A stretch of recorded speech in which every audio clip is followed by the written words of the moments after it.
حضور کی عادت شریفہ تھی کہ آپ فجر کی نماز کے بعد تشریف رکھتے تھے تھوڑی دیر.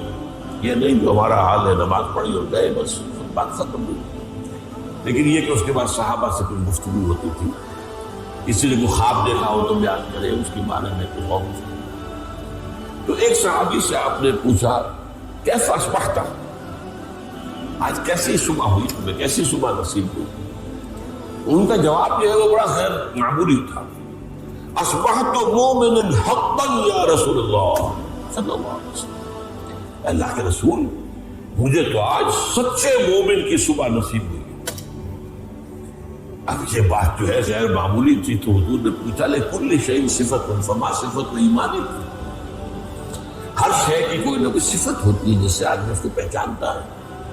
تو یہ جو تم کہہ رہے ہو کہ مجھے سچے مومن کی صبح نصیب ہوئی ہے تو اس کی کیا کیفیت ہے وہ بیان کرو. عرض کیا کانی انظر الی الجنہ، میری کیفیت یہ کانی وہی لفظ ہے، کاننے کا کر رہا ہوں، کانی انظر الی الجنہ، مجھے تو محسوس ہوتا میں جنت کو دیکھ رہا ہوں. وکانی انظر الی النار، اور مجھے تو یقین ہے کہ ایسے جیسے کہ میں دیکھ رہا ہوں جہنم. تو یہ کیفیت جو ہے ایمان کی شدت، ایمان کا اس درجے میں ہو جانا جو ہے در حقیقت یہ احسان اسلام.